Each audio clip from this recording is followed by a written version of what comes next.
Alright, hello again everybody. Professor Clifton here, ready with more computer science to hit you with. So today we're going to start on the first stuff of Module 2, which is two tools for sort of like analyzing algorithms, functions, usually in terms of their runtime, like how long does it take them to sort of run, but we can also use these to sort of analyze functions for like how much memory they use or something like that. So these will be our sort of two main tools when we're like comparing, okay, I can solve this problem this way or this way. This will be how we'll sort of say like, all right, this way is better and this way is worse there, something like that. We have two main options. We can do asymptotic analysis, which is sometimes called big O, and we'll see why in a little bit here.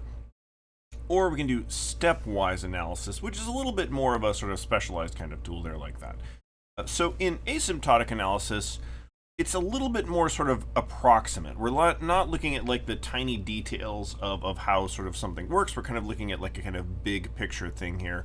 And the main thing it does is it describes a relationship mathematically between input size and runtime. Like the size of your input to your function, the length of a string, the length of a vector, or maybe just literally an integer n, and how long that function will take to run there. And it groups things into sort of big categories here. So we have, this is called linear here. We write it like that. We say big O of n. And then this would be called like quadratic. So we have these sort of families of algorithms. Of all the sort of linear algorithms are one family, all the quadratic algorithms are one family, and so forth. On the stepwise side, though, here we try to be exact. So we're going to get answers that are going to look things like this, where we won't just be like n squared. We'll be like, no, it's exactly 2n squared minus 3n plus 5 or something. For stepwise analysis, though, we need to count specific operations. So where there's something about a function that we're like interested in here, we're like, oh, we want to count how many times this function does an addition, or how many times it calls like pushback on a vector or something like that. So there has to be some particular operation that we are interested in when we want to go and sit down and do a stepwise analysis there. So we'll start by talking about like sort of big O analysis, because that's our kind of like, big picture tool that we'll sort of use in a lot of places here. So the goal behind asymptotic or big O analysis is we want a way to compare algorithms or sort of different ways of solving problems that isn't tied to the particular details of, well, I ran it on my computer and it took this many nanoseconds, or I compiled it with this particular compiler and this particular compiler settings, and that made it like run in so many milliseconds of time there like that, right? You can sort of play games with all of those things and be like, oh, this is faster than this. But that depends on like your sort of particular environment.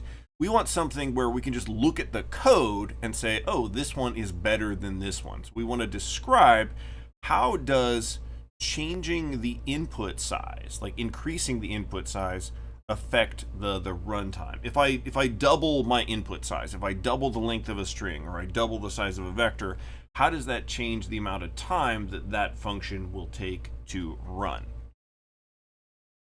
So what we're going to do is we're going to say something like this. We're going to say, oh, my function that I've written f is big O of something of n here. So g is just like a placeholder for some mathematical expression in terms of n there. So like, you might have g as like, okay, n squared minus n or something like that.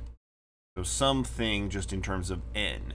And n represents like the size of the input. Whatever that is, whatever sort of thing controls the sort of size of the thing that you're giving to your function, that's what n represents. Sometimes we'll have functions where there'll be like, two inputs and they both have an effect on the runtime. So we might use like m and n as like sort of two different things there, but usually we'll just have like sort of n there.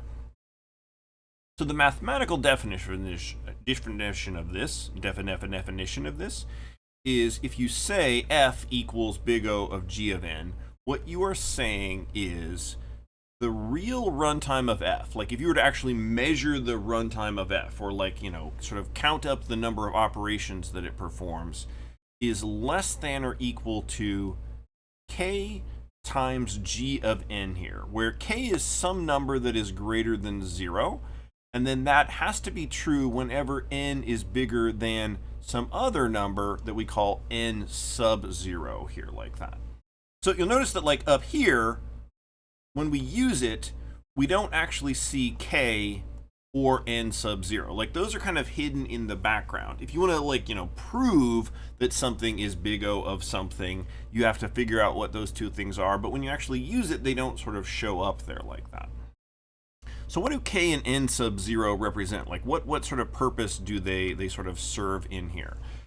So k, like that, says that we don't really care about proportionality, right? We don't care about like the slope of a line or something like that.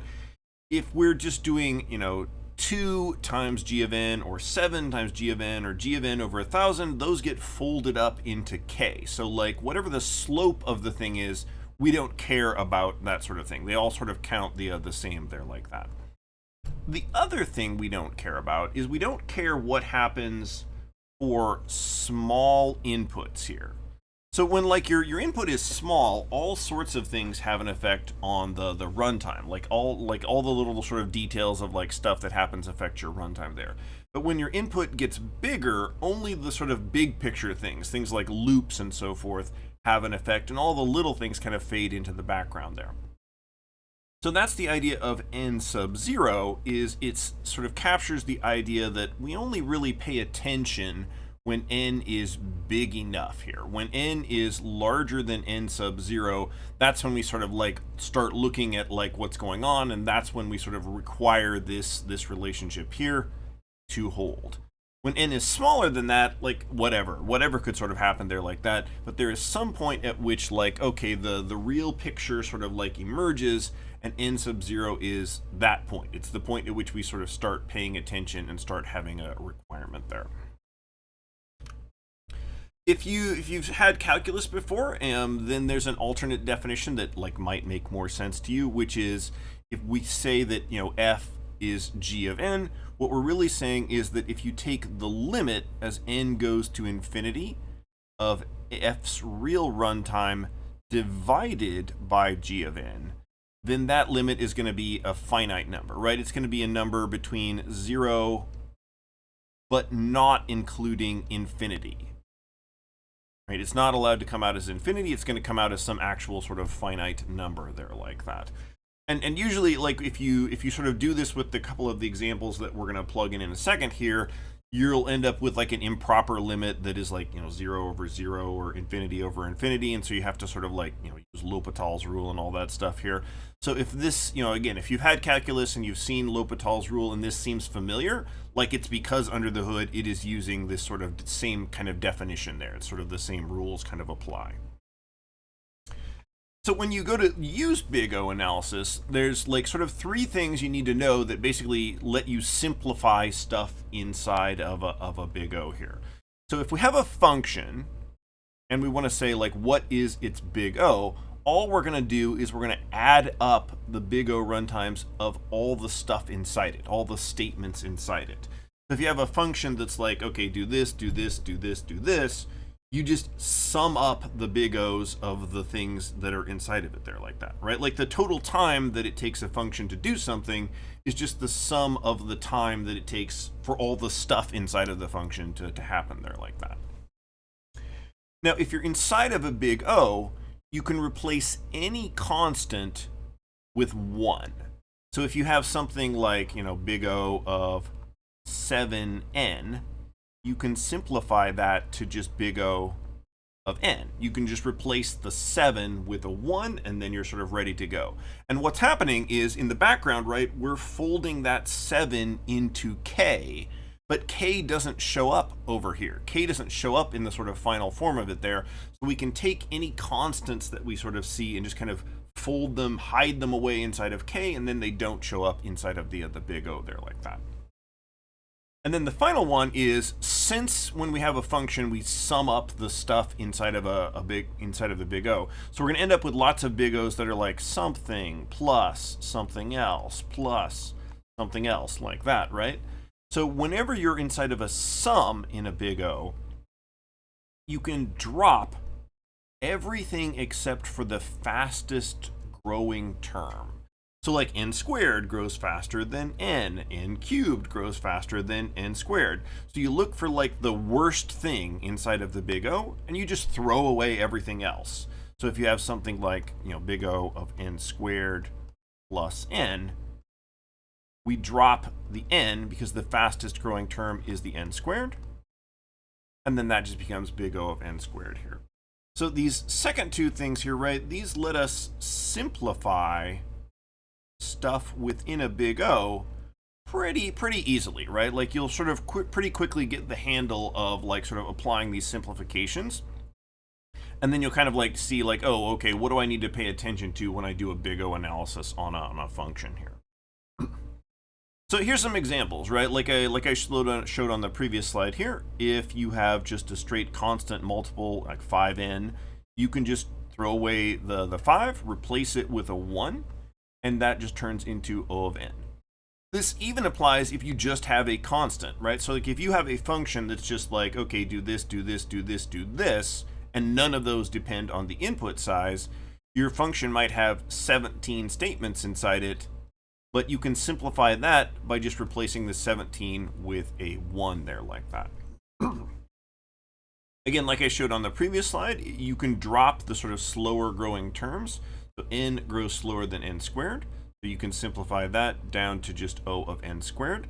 And then you can, of course, combine both those things here. So in this case, we have n squared over 1,000, right?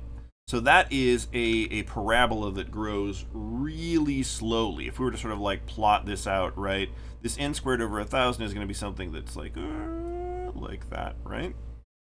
And then 1,000n, let me do that in a different color actually, right? 1,000n, that is a really steep line. That's a straight line that is really steep there like that. But somewhere way out there, right, the n squared over 1,000 is going to cross over the 1,000n. And from that point forward, the n squared will always grow faster than the 1,000n there. So even though like we have this sort of like dramatic difference between the two of them here, n squared still grows faster than n. So I can throw away the constants, I can replace them with 1s, and simplify that whole thing down to just O of n squared there like that.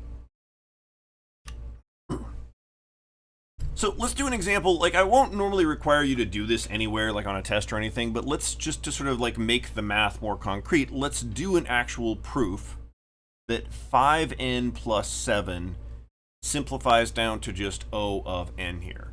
So to do that, that means we have to figure out what should k be and what should n sub 0 be so that we can make this true. We can sort of satisfy the definition of the big O there like that, whenever n is greater than or equal to n sub 0. Usually the easiest way to do this is to pick a particular k and then figure out what your n sub 0 should be based on that. So if we plot out the 5n plus 7, what does that look like? That is a line with slope 5 and a y-intercept of 7 here. So that's this black line here, right? That has a y-intercept over here of 7 and a slope of 5.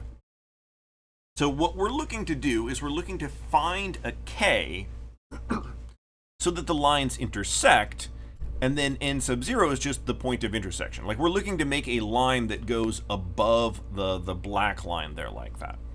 If I pick a slope of 5 or smaller, right, then the lines will never intersect. So like the blue line is just sort of parallel to the black line there, and then the green line, which is k equals 2, is shallower there like that. So I'm going to have to pick a k that is greater than, not greater than or equal to, excuse me, just greater than 5. Any k greater than 5 will work because any slope that is steeper than 5 will intersect the black line here. The definition, right, is k times n. So I don't have any control over the y-intercept of the new line that I'm creating. They will all sort of start at a y-intercept of 0 down there like that. All I can control is the slope of it there like that. So I'm going to go ahead and pick a slope of 7, but again, remember any k larger than 5 will sort of work here like that. So we'll pick k to be 7. So what I'm then just sort of setting up here is I want to figure out what n sub 0 is. So on the left, I have, this is just k times g of n over there. And then over here on the right, that's my like real runtime. That's the sort of actual thing that we've measured. So I'm just going to solve for n sub 0 now. So you just, do a little bit of sort of algebraic massage and you get out n sub 0 equals 3.5. Like this point right there is 3.5. For every sort of thing beyond that, beyond 3.5, the red line is always going to be larger than the black line there. That means that if we do k is 7, right? So if we do 7n, right, is going to be greater than or equal to 5n plus 7 whenever n is greater than or equal to 3.5 there. So that is what lets us sort of say that, like, hey, this is a line with like a 5n plus 7, but it's in the sort of family of n. That means it's a line. It's a straight line there like that. As n sort of becomes big enough, the sort of plus 7 part doesn't really matter, and it just becomes like a sort of straight line there like that. A sort of more complicated one would be like, let's say we have something quadratic here. So we've got n squared over 3 plus 3n, and we want to say that, like, none of that other stuff matters. The only important thing here is the n squared. This is just O of n squared. So again, to do that, we have to find a k greater than a 0 and a n sub 0 such that this, well, that's weird. What the heck is that going on there like that? This is all wrong. Who did this? I'm being hacked. I'm being sort of like hacked here like that. So that is less than or equal to k times n for all n greater than or equal to n sub 0 there like that. I think I just wrote that equation in a weird way when I wrote it there, because the actual sort of correct bit is that bit over there, right? I don't know why I put the n sub squared 0 there like that. So again, like, we have to find a k and an n sub 0. Usually the easiest way to do this is to find k first. Like, you basically pick your k so that your slope is larger than the slope of the thing you're sort of trying to match against there. And then based on that, you solve for n sub 0 here. So over here, we're going to pick a k larger than the slope of the n squared term here. Right, so our sort of parabola that we're looking at, right, has a 1/3 in front of it there like that. So I want to make a parabola that is sort of steeper than that here. So I'm just going to pick any k that is larger than 1/3 should work. So I'm going to pick k to be 1. So over here, I basically have 1 times n squared sub 0, and I'm just going to solve for n squared sub 0. So again, you do a little bit of algebraic massage because this is quadratic. You can rearrange things, and you end up with this. If you factor this, right, one possible solution is n sub 0 is 0, and then the other solution comes from setting the sort of inner term there equal to 0, and then that gives you n sub 0 equals 4.5 here. We don't want the n sub 0 equals 0 solution there, because, like, what we're looking at here is, if you sort of imagine a straight line plotted against a parabola, right, there's 2 points at which they intersect. There's this point there at 0, and then there's another point like over here like that. We're looking for the place where the parabola is always greater than or equal to the straight line here. So if I pick the 0 point down here, that's where the parabola is under the straight line. This point here, the sort of later intersection, is the one that we want. So we want the n sub 0 equals 4.5 as our solution there like that. So if we pick k equals 1 and n sub 0 equals 4.5, then that gives us our sort of confirmation that this sort of, complicated looking thing, if you have 1/3 n squared plus 3n inside of a big O, that whole thing just simplifies down to n squared. The constant terms basically disappear, right? And the 3n term goes away because it grows slower than the n squared term. Okay, so let's apply this to like a function here, like some actual sort of code, and we'll sort of see what happens here. So again, we're going to do this by looking at the big O runtime of each statement, sort of like, you know, if you write C++ normally, you have roughly one statement per line of your function there, so you're just sort of looking at line by line, and then we're just going to add them all up there. Once you have the sum inside of the big O, then you just simplify it doing what we did previously.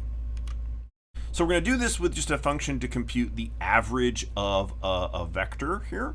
Just to sort of illustrate, to compute the average, of course, you just add up everything inside of the vector and then divide by the size here.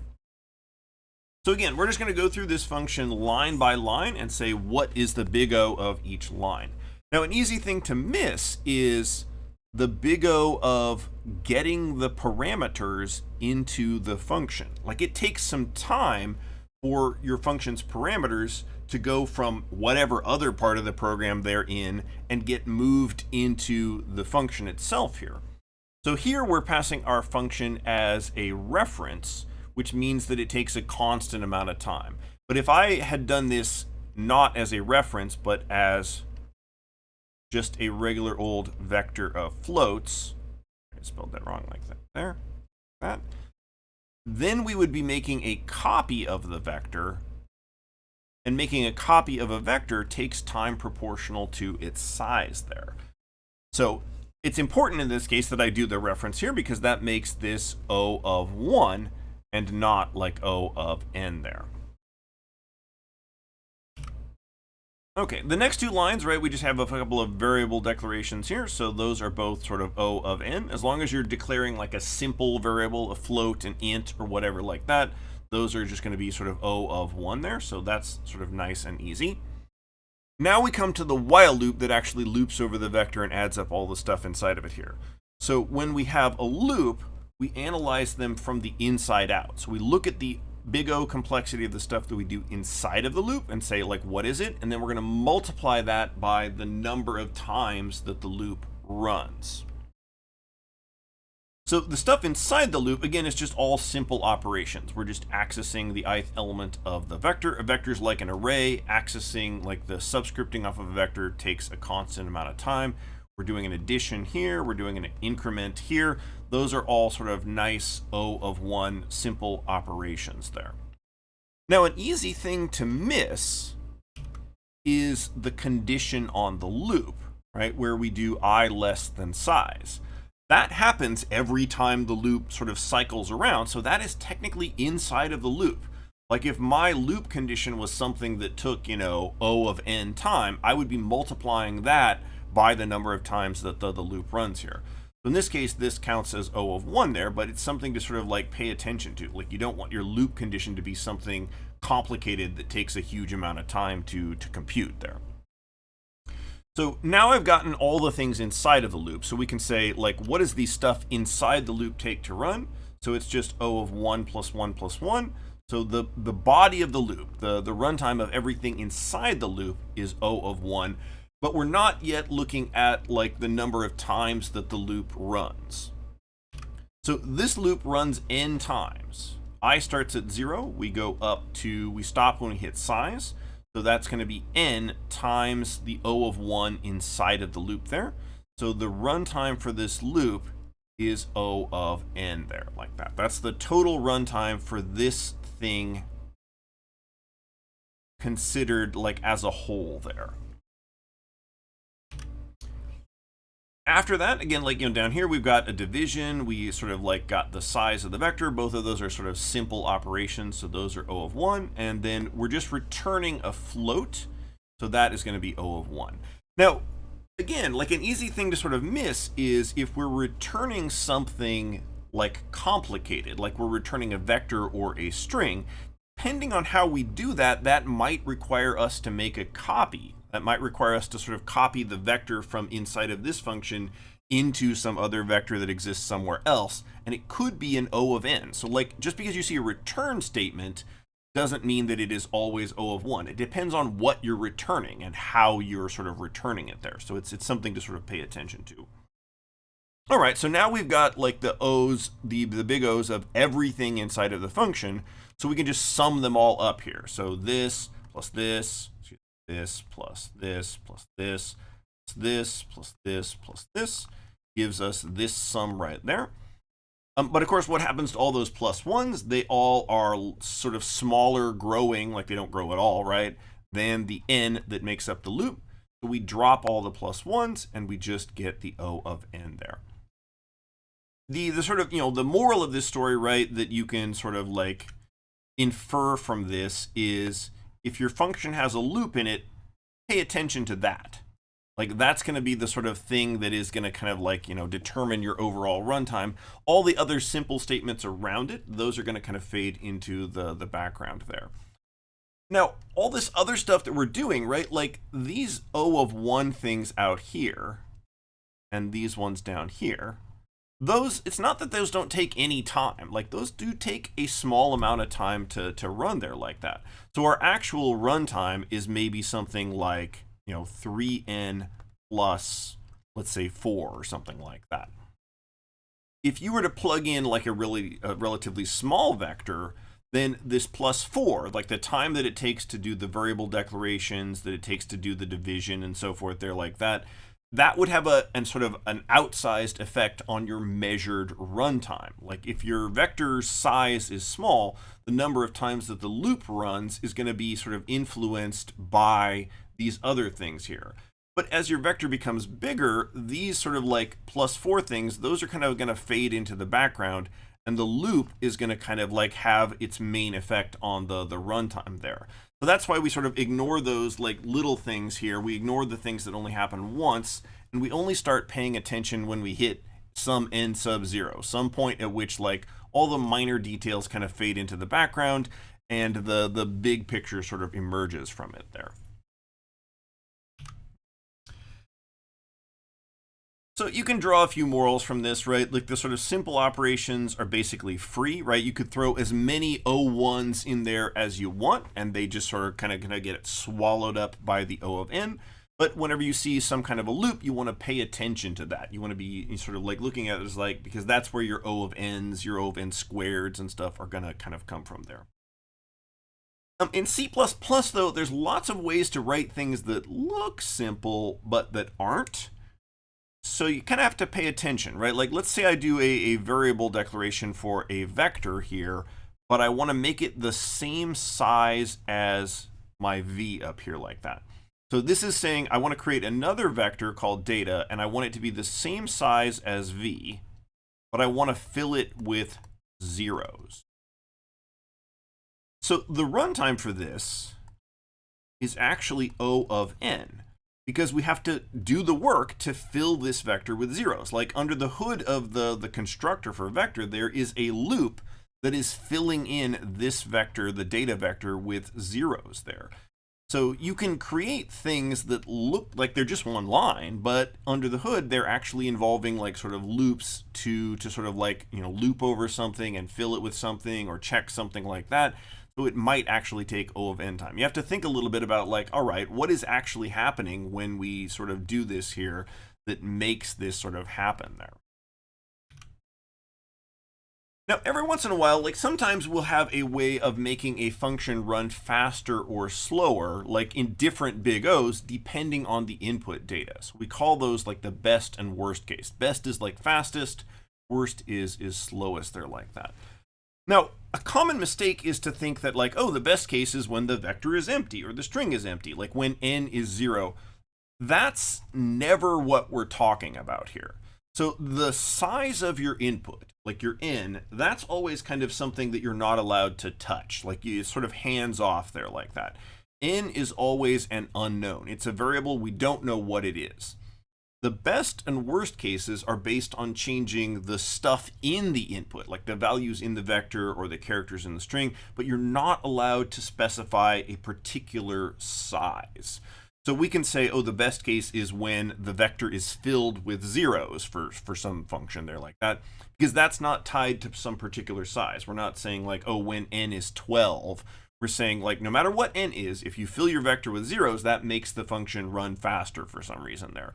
So you're allowed to play with the stuff in the vector, the stuff in your string or whatever, but you're not allowed to play with n itself there.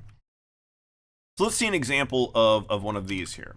So this is a function that returns true. It just searches through the vector to see if there is a particular value x in this vector here like this. Oops, I guess I forgot to pass the x to the function here. There should be another parameter here, or x. Obviously, that sort of needs to be there like that. So again, like we're passing it as a const reference, so that means that is going to be an O of 1 there. We sort of did that correctly there like that. Declaring our I variable, that takes O of 1 time there like that. Next up, we have a loop, so we'll look at it from inside out. If we have an if, again, we're going to look at that from inside out as well. So we're going to say, like, what's the big O of the stuff inside of the if? And then we'll consider what happens when the if is true and what happens when the if is false. Now, another thing that's easy to miss is the condition on the if, right? Like, that takes some amount of time to evaluate here. So we need to say, like, what is the runtime of saying v sub I equals x here? It's just O of 1, but it mightn't be something else. Like, you could do an if where the condition itself takes O of n time. It has like a loop hidden inside of it there. But in this case, it's just a straight O of 1 there. And the I++ is, of course, just an O of 1 as well there. So now we need to look at the sort of loop as a whole here. Well, sorry, I was like I was saying, it's easy to miss the loop comparison here, right? Like, don't forget that this takes some time there. That's something that happens inside the loop here. Okay, now we can look at the loop itself. So everything inside the loop, we're not looking at like the effect of the loop running more than one time yet here. We're just saying like the operations inside of the loop, we have O of 1 plus O of 1 plus O of 1 plus O of 1, which just simplifies down to O of 1 there like that. But this loop has a return inside it. If you do a return from inside of a loop, like return ends the whole function. So that means it's also going to end the loop early. So we need to look at this loop from the perspective of what is the earliest we could get out of this and what is the latest that we could get out of this. So in the best case scenario, we will check the loop condition. We will check vi equals x. That's true. So we will hit the return true, and we'll just do those three things right there. So my best case would be O of 1 plus 1 plus 1, which of course simplifies down to just O of 1 there. We don't do the plus plus I, and we also don't do the return false at the end, right? This return true here exits the entire function. Everything after it gets skipped there like that. And notice that that could happen no matter what the size is. Like the vector could have a million elements. If the first one is a match for x, then we're just done straight away there. So n does not matter. It's in terms of what does the stuff inside of the vector there look like. On the other hand, my worst case is if this is always false. If the if condition is always false and x does not exist, then this loop here is going to run n times.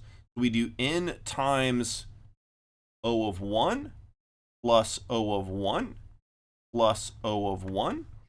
So this big O of n here is n times O of 1 plus 1 plus 1. But of course, that is just O of n. That's my worst case there.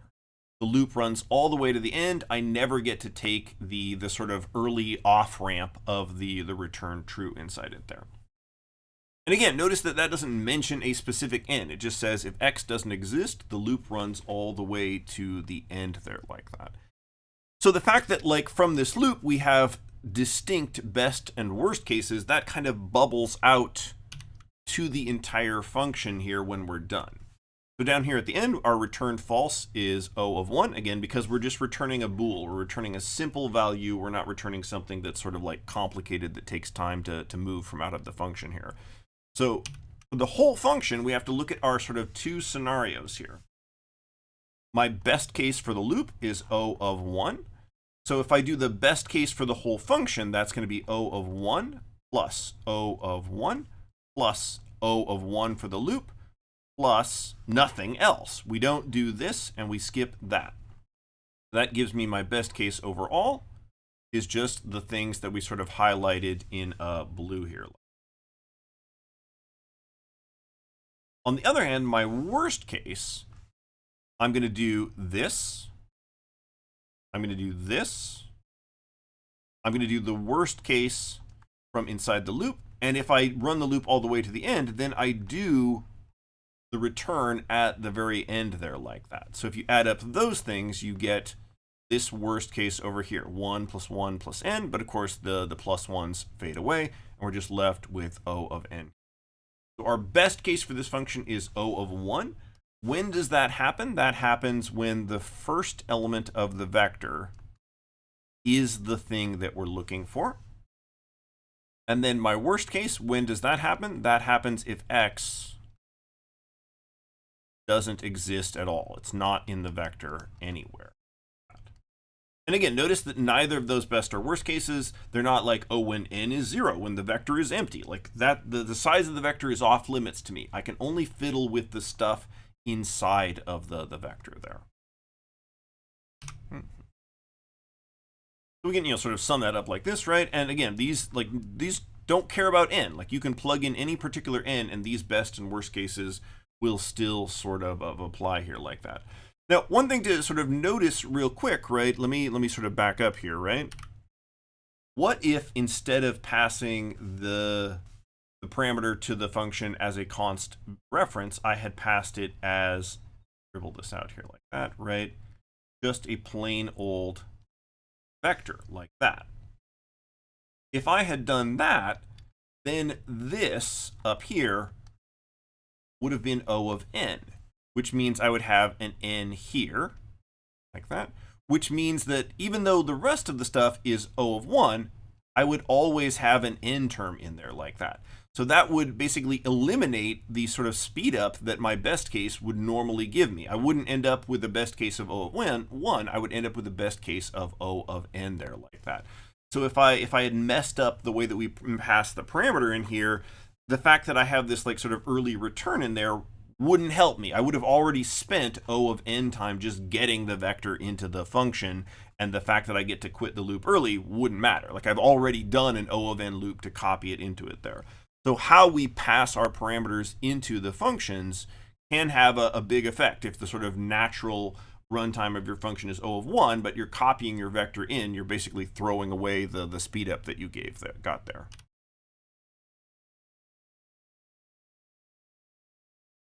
Here are some common big O classes that we have here, along with their sort of like, common names that they're sort of given here. And this is listed in order from like sort of best to worst, like sort of fastest to slowest, or that right? So, for example, if you have an n plus an n squared, you would pick the n squared because n squared is worse than sort of n there like that. O of 1 is just called constant time. Like that doesn't mean 0 time. It just means that the time that it takes doesn't depend on n. It sort of like takes an amount of time where n doesn't matter there. We'll see in a little bit here, you can get logarithmic time, where you sort of like the sort of runtime follows like a logarithmic curve there. And then most of our loops will end up being like O of n, because they'll like loop over the entire vector or the entire string and run in linear time there like that. When we talk about sorting algorithms in a little bit here, we'll see some n log n times here, which is sometimes called linearithmic time. I'll probably just call it n log n, but some people call it linearithmic here. We've seen, n squared, or we haven't seen n squared, but you could get that with like a nested loop there. We'll see it in a little bit here. And, n cubed, you could get from like a triply nested loop. And all of the n to some constant ones are kind of grouped together under the banner of polynomial time there. All of the things in this section are sometimes called tractable. That just means like you could run an algorithm that runs in one of those times here. Like you could throw enough computing power at it that you could solve real problems in this time here like that. The bottom ones down here, and you could invent worse ones here, but these are sort of ones that show up actually in practice. These are intractable, which means that like, except for toy problems, any algorithm in these classes is going to be too slow to use in the sort of real world here. You'll have to like figure out some way to like approximate your answer. So we have 2 to the n, which is exponential time there like that. And again, like any base on the exponent here, 3 to the n, 10 to the n, those are all going to kind of count the same because those are all going to be constant multiples of sort of each other there like that. And then we have n factorial, which is factorial time, and that's worse than 2 to the n. A fact that we will rely on later on is n factorial is actually in big O terms the same as n to the n there like that. Like inside of a big O, those actually count the same there like that. Another thing to notice is that when we do a log, we usually leave off the base on the log, and that's because inside of a big O, like the difference between log base e, natural logarithm, log base 2, which is going to be really common because we'll, in computer science, 2 base 2 shows up a lot, log base 10, those are all just constant multiples of each other. So we leave the base off of the log because like it kind of doesn't matter inside of a big O there. All right, now let's switch gears here and talk about stepwise analysis here. So stepwise analysis, we're looking at counting particular operations here. So we need to know like what are the operations that we're interested in, and then we'll sort of determine exactly how many times those operations are performed. We're not approximating anything. We're not saying like, it's like n squared or whatever. We're going to get answers that are like 7n squared minus 5n plus 3 or something like that. So we're looking for exact answers here. So again, let's do an example here. This is kind of like, we're just summing up the elements of a vector, which is kind of like averaging. We're just missing the division at the end here because I don't really care about it, right? So we're taking in our vector v, and we're just going to add up the elements in the vector. Now, in order to do a stepwise analysis, you need to know what are you counting. So here we're saying we're going to count how often do we access the vector, and how often do we do an assignment to S, where S is our sort of like our running sum, right? S is like, what's the sum of all the elements of the vector that I've sort of seen so far here like that. So we want to count how many times does S change, basically. So again, like kind of like a big O, we're just going to go through it line by line and sort of look for those particular operations here. So up here, we have S equals 0. That's one of the things we want to count, right? So we will count that as a +1 for that particular operation there. Then we have our loop. Our loop runs n times. So whatever sort of counts we come up from inside the loop, we're going to multiply those by n in here. So again, we're still just looking at the S equals operation. Like that's just what I'm kind of paying attention to right now. So I've got one of those here, and then I've got one of those here. So this happens inside the loop. So that's going to happen n times there. Then we go looking for the sort of second operation that we're interested in, right? We're looking for how many times do we access the vector. We only do that there inside of the loop. So that just contributes an exact n there like that. And again, the loop runs n times. Now, if my loop was, instead of starting at 0, it started at, say, 1, right? Then the loop would run n minus 1 times there. Or if I was, doing a -1 on the size or something like that. So we're looking for like exactly how many times does this loop run here.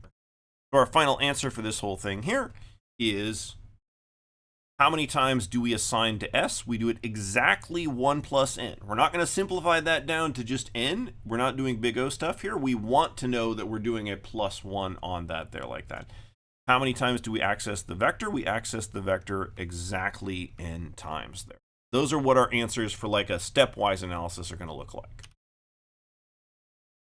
Just like with big O analysis, in stepwise analysis, we can get different best and worst cases. And just like with big O, it's not like, oh, when the vector is empty or something. Like you can't play with the size of the thing you're operating on. You can just play with the stuff inside of it here. Now, though, because we're counting different operations, the different operations might have different best and worst cases. Like they might even be opposites, where the best case for one operation is the worst case for another operation. That's a little bit sort of complicated there like that.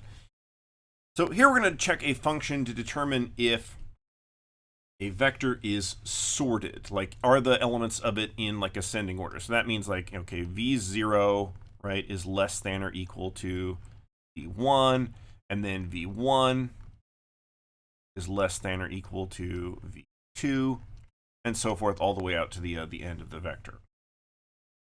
The operations that we're going to count are how many times do we access the vector, and how many times do we compare elements of the vector. Now, note that when we say we're comparing vector elements here, we're not counting the comparison of I against the size of the vector. We're only counting comparisons between elements of the vector itself, and not just like all comparisons sort of everywhere here.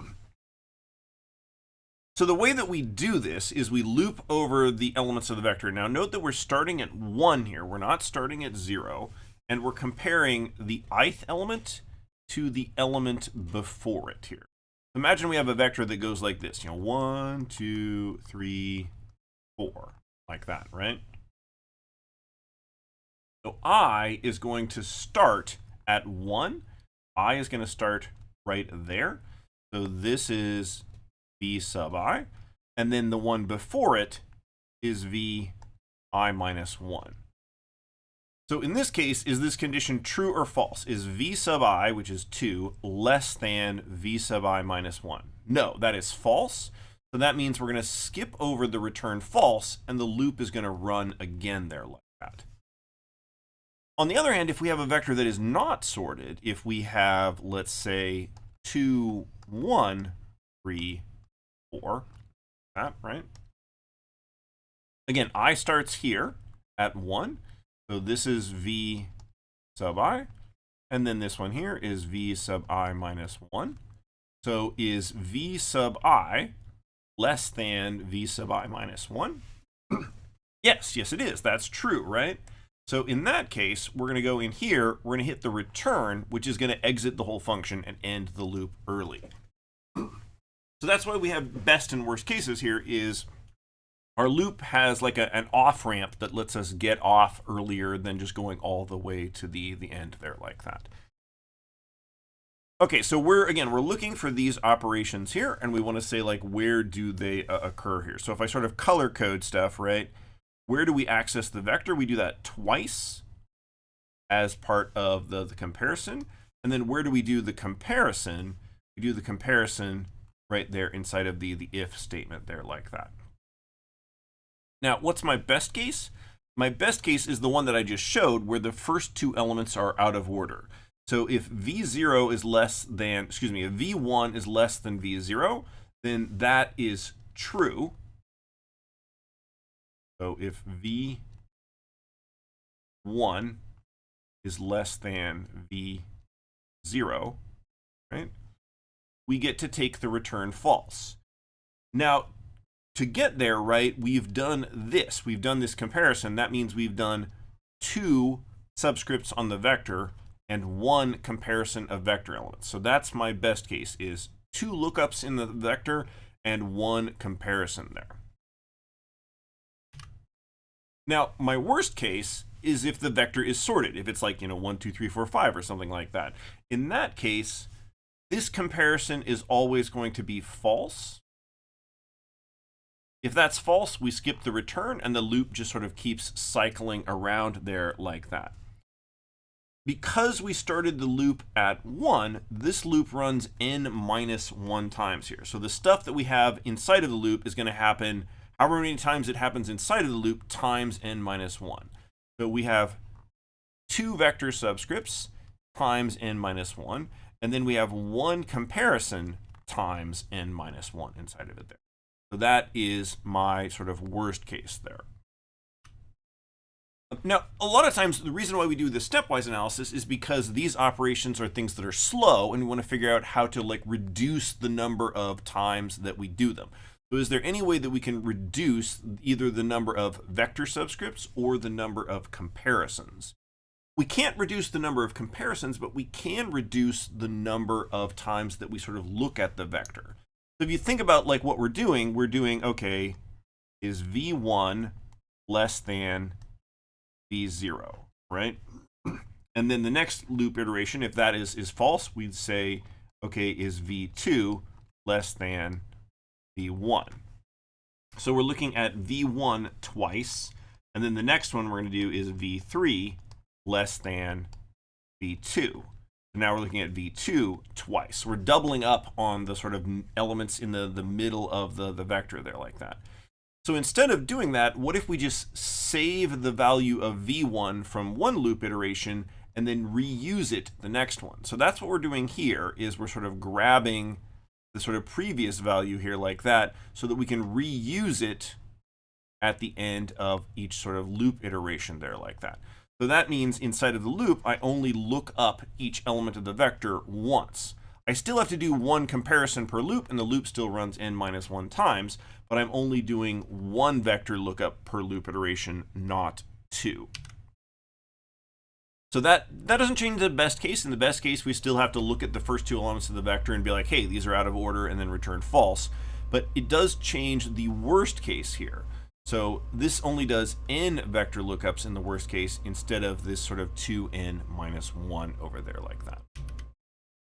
So we're going to use these two tools going forward here. So again, big O analysis is we're focusing on sort of growth rates. How does changing the input size affect the runtime here? We're going to group things into these big sort of approximate families, O of 1, O of n squared. Stepwise analysis, we're going to focus on particular operations, and we want to count exactly how many times those operations are performed. So we'll sort of use both of these things, primarily big O, but sometimes stepwise analysis, when we look at algorithms or functions going forward, and that'll be how we'll sort of compare, okay, I can do this way, or I can do it this other way. Which one's better? We'll do that by looking at their sort of big O analysis or their stepwise analysis. Right, thanks a lot for your time, everybody. Hopefully this was informative, or whatever you want to call it there like that.